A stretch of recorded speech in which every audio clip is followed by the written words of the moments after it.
Alright, hello teman-teman semua, kembali lagi bersama kami ya di acara podcast Alumni Reconnect. Tentunya diselenggarakan oleh Widya Mandala University. Dan pada saat ini telah bersama dengan saya di sini ada Pak Arif, dan beliau ini merupakan alumni. Tentunya kita akan berpengenalan terlebih dahulu ya dengan beliau supaya kita lebih mengetahui background mengenai Pak Arif ini sendiri. Mungkin Pak Arif bisa berkenalan nih Pak. Baik, terima kasih. Halo Rivaldo. Halo Pak. Halo semua, saya Arif Kuswanto, alumni Teknik Kimia Widya Mandala. Saya angkatan 2000. Saat ini saya bekerja sebagai technopreneur. Jadi saya sebelumnya menjadi profesional. Dan saat ini konsentrasi saya adalah di konsultan dan kontraktor mechanical electrical. Oke. Tapi sebelumnya Pak Arif ini dulu juga alumni dari Teknik Kimia Universitas Katolik Widya Mandala Surabaya. Betul. Betul sekali. Angkatan berapa tadi Pak? Saya angkatan 2000. Angkatan 2000. Dan mungkin lah ini biasanya orang kan yang dilihat setelah lulusnya ya Pak, jejak mungkin karirnya tuh gimana sih, kan kalau kuliah doang ya gimana juga ya. Nah mungkin bisa ceritakan ya Pak, setelah lulus dari kuliah ini pekerjaan apa dulu yang waktu itu Pak Arif? Oke, jadi saat saya kuliah S1, sebelum lulus itu saya magang dulu. Oke. Di mana tuh Pak? Wismilak. Wismilak. Rokok ya, Wismilak. Wismilak. Iya, Rokok Wismilak. Saya magang 6 bulan. Kemudian lanjut menjadi manajemen trainee. Manajemen training ya Ya, Wismilak. selama setahun, tapi sebelum setahun saya keluar. Lah, kenapa Pak? Karena waktu itu saya mengajukan beasiswa Oke. ke Taiwan, Ke Taiwan. untuk ngambil jenjang master, Oke. juga teknik kimia. Di universitas mana itu Pak? Di NTUST, National NTUST. Taiwan University of Science and Technology. Oke. Kemudian setelah itu, setelah dari PT Wismilak, Saya kuliah, nah setelah kuliah itu baru saya kerja lagi sebagai profesional, sebagai proses engineer. Jadi proyek saya selama kerja di Taiwan itu oil and gas, yaitu LNG. Proyek saya adalah LNG Receiving Terminal. Site-nya ada di Shanghai, dan yang kedua itu ada di India, di Kochi. Jadi awalnya saya di CTCI itu sebagai proses engineer untuk melakukan simulasi. Simulasi. Selain simulasi, saya juga diskusi tentang improvement dari proses piping instrumentation and diagramnya, PNID-nya. Nah, setelah belajar bagaimana secara teori pendesain, saya pergi ke site, diutus ke site sebagai commissioning engineer. Nah, di sana belajarnya lebih asik lagi, lebih seru karena gimana tuh serunya? Apa yang kita hitung secara teori, kita tahu oh ternyata ini aktualnya seperti ini, gitu kan. Nah, dari sana kita belajar buka valve manual, 32 inch manual. Nah, asik banget ya. Betul, kayak ngedrive bus gitu kan. Iya, setir bis gede di bawah. Nah, setelah dari commissioning engineer, saya balik lagi ke kantor pusat untuk yang handle LNG Kochi. Mulai buat filosofinya. Jadi karena sudah tahu teori, dalam artian simulasinya sudah paham, kemudian paham bagaimana pengoperasiannya, commissioningnya, tes commissioning, kemudian membuat filosofi. Filosofinya apa itu Pak kalau boleh tahu? Filosofi dalam artian begini, bagaimana proses ini akan berjalan. Jadi mulai dari receiving, penerimaan bahan baku dalam bentuk liquid, kemudian ditransfer ke tangki, LNG tank, dari LNG tank perlakuannya harus seperti apa, penanganannya misalnya cool down-nya seperti apa, kemudian proses evaporasi. Nah, dari sana pertahapnya ini harus ada dari menuangkan apa yang ada di PNID-nya ke dalam bentuk kalimat atau kata-kata ini. Itu filosofinya. Dan ya, tadi kalau Pak Arif sudah berbicara sama saya, bisa saya tangkap ini kan Pak Arif seorang expert ya di bidang ibaratnya peneliti gitu ya Pak, researcher. Tapi kenapa kok pada akhirnya Pak Arif ini banding setir, bukan banding valve, banding setir untuk berubah menjadi seorang entrepreneur, padahal udah profesional banget di situ. Saya sempat kerja setelah dari Taiwan itu sempat kerja di Indonesia. Karena Mandarin saya tidak terpakai, saya balik lagi kerja ke Beijing selama setahun. Dari sana saya lihat Blue Map Indonesia itu ternyata sangat banyak sekali peluang. Akhirnya saya memutuskan, ya udahlah, saya mau berdikari. Saya mau usaha sendiri, mau coba bidang yang benar-benar baru, dan sampai sekarang ini saya jalanin bidangnya. Di bidang farmasi. Betul ya Pak, entrepreneur sekali. Dan mungkin alasan khusus mungkin kenapa ingin menjadi seorang entrepreneur tadi bisa lebih didetailkan, tekankan itu Pak. Oke, kalau entrepreneur ini kan up and down-nya lebih fluktuatif ya. Betul, nggak bisa langsung naik terus. Betul. Kemudian apa yang kita hadapi setiap hari juga fluktuatif, bervariasi, kita setiap hari harus belajar. Apa yang kita hadapi saat ini bisa jadi untuk besok lusa, bukan untuk besok. Betul. Nah, kemudian juga mempelajari bagaimana sih mengatur keuangan, bagaimana cara mengatur pajak, pelaporan segala macam, harus paham. Nah, dari sana itu bagi saya sebuah dalam tanda kutip seni. Seni ya. Jadi hidup itu lebih hidup. Betul. Saya kalau dipikir-pikir kan Pak Arif ini mungkin latar belakangnya saya seorang engineer teknik kimia, tapi kok bisa shifting gitu loh Pak, dari seorang teknik kimia terus moving ke area yang tentunya sudah beda ranah ya itu ya, dari teknik ke bisnis atau sebagai entrepreneur, itu kan kayak wah something yang luar biasa. Mungkin bisa ceritakan itu Pak. Pertamanya juga ada ketakutan. Pasti karena ada membuat sebuah loncatan pasti ada ketakutan, tapi selama kita, prinsip saya adalah selama kita punya niat baik, pasti akan ada jalan. Ujian, mau ujian kecil, ujian besar, itu pasti ada dalam hidup. Betul. Nah, selama kita pegang prinsip itu, pasti akan ada jalan, kita bisa move forward. Dari sana kita juga bisa punya sumbangsi. Kita akan buat satu tim sendiri, kita kan paling tidak bisa punya tim, kita bisa menghidupi ya anggota tim, betul. Kemudian juga kalau dari sisi bisnisnya pasti ada ngambil profit, pasti wajar. Pasti harus cari cuan dong Pak. Betul. Kita punya bisnis tapi nggak bisa cuan kan, bingung juga. Nah, tapi kan juga punya sumbangsi ke masyarakat. Kalau misalnya, betul, meskipun impact-nya secara tidak langsung dengan membuat sistem transfer ataupun di industrinya tersebut. Produknya kan kita harus menjaga supaya benar-benar berkualitas ya. Betul sekali. Dari sana berarti kan impact ke masyarakatnya kan juga ada. Betul sekali. And mungkin nih Pak Arif bisa cerita-cerita mungkin ketika menjadi seorang entrepreneur, prinsip yang paling Pak Arif pegang penting tuh apa? Selama menjadi entrepreneur sampai saat ini di bidang farmasi. Ada beberapa trik ataupun tips. Yang pertama, harus mau belajar hal yang baru. Karena dengan segala perubahan kondisi, kita harus mudah beradaptasi. Contoh, dulu kita kan nggak terbiasa dengan diskusi secara online. Betul. Akhirnya sekarang sudah terbiasa. Karena juga terpaksa ya Pak. Jadi dari pandemi ini memaksa kita untuk belajar. Untuk adaptasi bisa. Nah, yang kedua, kita harus lentur seperti bambu. Lentur. Ya, karena keinginan orang pasti banyak. Misalnya dari pihak supplier, dari pihak user. Nah, bagaimana cara kita membalancekan supaya apa yang diinginkan dari dua pihak bisa betul. Karena kita ibaratnya saya ini kokinya. Masaknya. Usernya pingin nasi goreng. Pedas, saya beli lombok kan. Betul. Nah, saya olah supaya nasi gorengnya ini sesuai permintaan saya sebagai konsumen. Terus kemudian Pak, kalau Pak Arif sebagai seorang teknik kimia, mungkin untuk ilmunya sekarang di bidang farmasi itu kira-kira yang dipakai mungkin selama masa perkuliahan ada bisa jelaskan oleh Pak Arif, ceritakan mungkin pengalamannya. Malah lebih banyak yang terpakai itu pas kuliah di sarjana, di program studi S1-nya, bukan di masternya malah. Karena pada saat kuliah S1 kan ada prarencana pabrik, ya. Ada hitung neraca massa, neraca panas, kemudian perancangan alat, ekonomi teknik. Itu terpakai semua.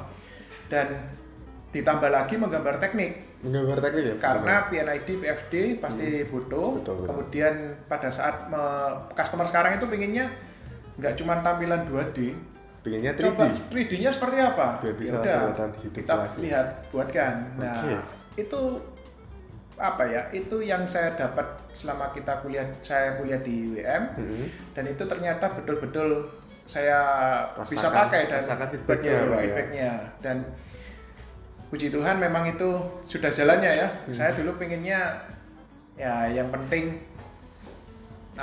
sumbangsi, tapi dalam artian bagaimana cara kita bisa memberikan sumbangsi ke masyarakat dengan ilmu yang kita miliki. Ternyata saya ketemu jalannya ini. Bisnis ini dapat bisa memberikan feedback ke masyarakat, ilmunya juga bermanfaat.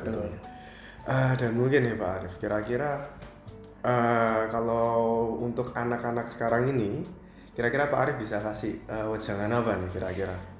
Semacam motivasi mungkin buat Pak Arif? Oke. Ya harus inovatif. Harus inovatif. Inovatif. Kemudian harus berani ini ya dalam fighting ya berarti ya. Fighting spiritnya harus tinggi. Fighting harus diasah terus. Betul, struggle karena keinginan dari industri saat ini itu tidak punya kemampuan hanya satu bidang, tapi harus beberapa bidang. Paling tidak 2-3 bidang. Okay. Karena dengan tuntutan kehidupan yang sudah berubah, semakin kompetitif, betul, harga harus kompetitif juga, betul. Berarti timnya pun harus yang siap kompetitif bertarung, juga kan? Siap bertarung, siap bertanding. Dan tentunya, tadi Pak, mungkin saya penasaran nih, kenapa kok dari bidang entrepreneur itu yang diambil malah ke bidang farmasi? Mungkin, nih aja, historinya tuh gimana gitu kok bisa jadi ke bidang farmasi? Nggak sengaja ketemu. Nggak sengaja. Waktu itu saya di Beijing itu lihat blue map-nya Indonesia di Kementerian ESDM. Fokusnya tetap oil and gas. Tetap oil and gas, NDR. Saya lihat, wah ini kalau saya oil and gas modalnya padat modal karena harus besar. Benar. Harus modal gede gitu. Saya coba iseng-iseng, cari ke Kementerian Perindustrian, BKPM waktu itu, masih namanya BKPM. Saya lihat blue map-nya dan juga jumlah industrinya. Ternyata banyak juga.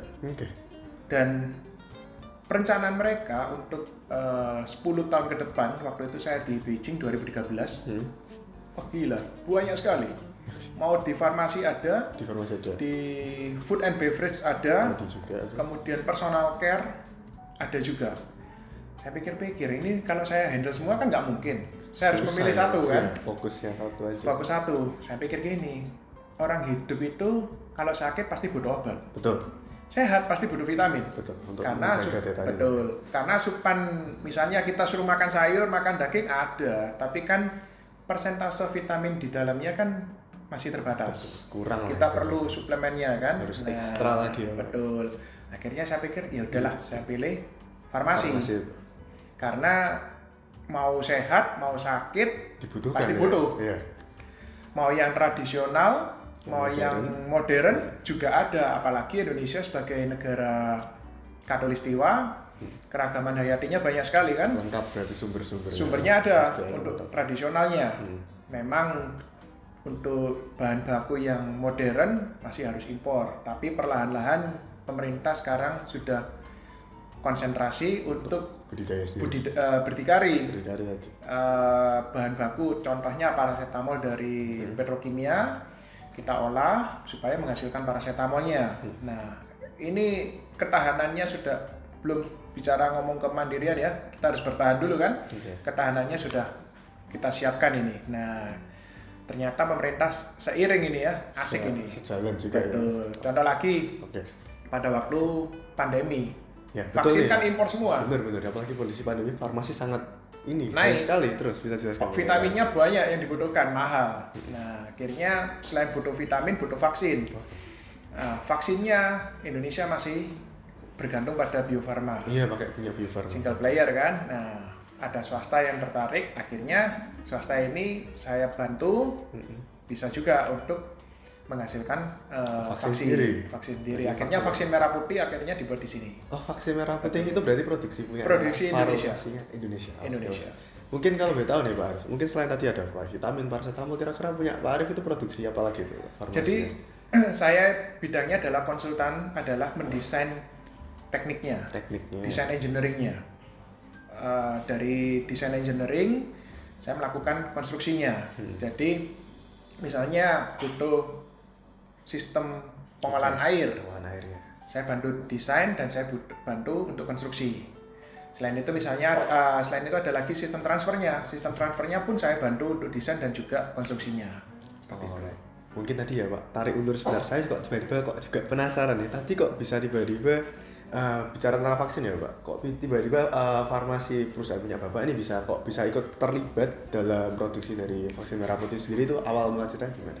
Jadi gini, fasilitas customer saya itu vaksin hewan. Vaksin hewan aja harusnya? Betul, dia punya 2 fasilitas, yang satu ingin di-upgrade menjadi vaksin manusia. Mereka belum punya manpower dan juga teknologi ataupun ilmunya, akhirnya kita berkolaborasi. Oke, saya bantu proses upgrading dan juga validasi karena di industri farmasi itu per tahap harus divalidasi. Harus ibaratnya ya verified lah ya Pak. Verified, betul. Karena kan itu manusia konsumsi. Bergantung penting lah untuk hidup aja. Kalau ada salah-salah ya bahaya juga. Kalau misalnya obatnya tidak terhandle dengan bagus, bisa jadi nanti malfungsi kan di dalam pada waktu konsumennya konsumsi seperti itu. Oke. And mungkin ya Pak, kira-kira rencananya mungkin untuk perusahaan farmasi ke depan pasti butuh research and development juga ya Pak. Kira-kira kalau dari perusahaan Bapak sendiri gimana? Untuk saat ini saya masih konsen ke bidang konsultan dan kontraktor. Kalau saya lihat trennya ke depan, riset itu sangat terbuka lebar. Betul. Terutama di bidang teknik kimia ya, karena teknik kimia itu punya anak dan cucunya itu banyak. Pengembangannya ada ya. Ada bioteknologi, ada biomasa, ada nano, ada farmasinya ada, makanya namanya biofarma kan. Oke, betul. Nah, biofarmaceutical kan bahasa Inggrisnya. Oke, itu banyak. Peluang untuk teknik kimia itu masih banyak sekali. Jadi apa yang bisa teknik kimia lakukan adalah pada saat prosesnya, karena betul. Kita merasakan proses. Bagaimana cara kita mengoptimalkan sebuah proses itu efisien, produknya terjaga secara kualitas. Kualitas oke, produknya ibaratnya efisien. Terus produksinya mungkin juga sebisa mungkin yang murah juga ya Pak ya. Betul. Alright. Kemudian Pak, kalau berarti menurut Bapak nih ya, ketika kita nih sebagai seorang engineer apalagi di teknik kimia, tentunya basic skill tadi itu sangat-sangat kita butuhkan ya Pak, apalagi untuk melangkah sebagai seorang entrepreneur itu berarti sangat penting ya. Mungkin Pak harus bisa menambahkan lagi mungkin mengenai hal tersebut. Jadi gini, untuk melakukan segala hal kita harus paham dulu konsepnya. Dengan kita paham konsep, kita bisa mengembangkan. Betul, misalnya berinovasinya tadi. Contoh, saya ambil contoh buah alpukat misalnya. Buah alpukat, oke. Buah alpukat Indonesia banyak. Produsen. Secara buahnya kan. Ya, jumlahnya komoditas. Tapi kan belum diolah. Masih gejala buah aja sih, betul. Okay. Nah, cendana banyak juga. Pohon cendana. Kenapa kita nggak ekstrak, kita jual apanya tuh? Oilnya, oke. Ya kan bisa untuk aromaterapi. Bisa untuk aromaterapi, seger juga. Itu kan paling tidak peran teknik kimia itu ada di dalam beberapa produk ataupun dalam beberapa proses pembuatannya. Proses pembuatan. Oke. And ya mungkin itu karena teknik kimia tadi juga kompleks, yang dipelajari juga banyak. Jadi all aspects kita bisa akses juga ya Pak ya. Betul sekali.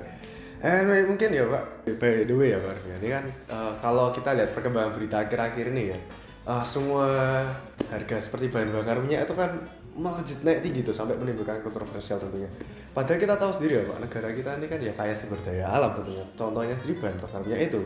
Tapi kenapa ya Pak, kita punya banyak kilang minyak seperti itu, tapi kok harga ini masih naik? Apalagi kita juga ada mengelola sendiri ya Pak, ada perusahaan yang mengelola itu sendiri, tapi kok harganya kok masih melambung jauh tinggi. Mungkin pendapat Pak Aris sebagai seorang yang pernah bekerja di bidang oil and gas itu bagaimana Pak?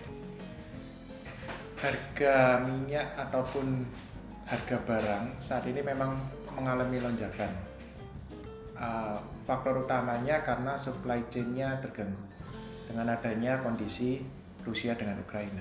Oke, kan perang ini berarti. Betul. Nah, karena supply chain terganggu, keseimbangan kebutuhan dan supply-nya tidak bisa seimbang. Oke, nggak balance. Nah, negara dalam hal ini Indonesia sudah memberikan subsidi. Nah, tapi subsidinya ini kan terukur, sudah dihitung pada saat pembuatan APBN. Karena skop ataupun range harganya sudah di luar dari perhitungan APBN, oleh karena itu pemerintah perlu menaikkan, kalau tidak akan terjadi defisit. Kalau defisit akhirnya dampaknya kayak negara lain ya bisa ambruk. Betul, seperti itu. Oke, kemudian nih Pak, dengar-dengar juga nih Pak, kalau kayak kita ada ketertarikan di bidang oil and tentunya gas. Di situ something kayak seperti revenue-nya tuh besar ya Pak, kalau nggak salah. Bener apa nggak itu Pak? Betul. Karena modal juga besar tadi. Kalau memang sebuah project itu punya profit besar, pasti butuh modal yang besar. Tapi ingat, ada resiko juga yang besar. High risk and high return juga ya Pak? Iya. Oke Pak, kalau mungkin dulu waktu Pak Arif bekerja di bidang oil and gas itu di kerjaannya tuh ngapain aja sih Pak mungkin? Jadi pada saat mengerjakan project LNG, saya melakukan line sizing. Line sizing itu membuat simulasi bagaimana produk itu akan tertransfer ataupun berpindah dengan ukuran pipa yang optimal. Dengan kondisi resiko yang masih bisa ditoleransi ataupun masih bisa ditangani. Selain itu juga melakukan simulasi perhitungan berapa besar sih valve. Valve-nya? Seperti contohnya butterfly valve seberapa besar, dan juga pompa, kolom destilasi, BOG kompresor, semua hal yang terkait dengan fasilitas di LNG receiving terminal. Itu juga dipelajari teknik kimia sebenarnya. Dan kemudian ya Pak, kalau kita ngomongin tentang ya tadi ya revenue yang besar, kira-kira untuk sebagai seorang ahli ya engineer di bidang oil and gas tuh kira-kira mungkin saya dikasih spill lah Pak, dapat raih gaji berapa tuh kira-kira? Oke.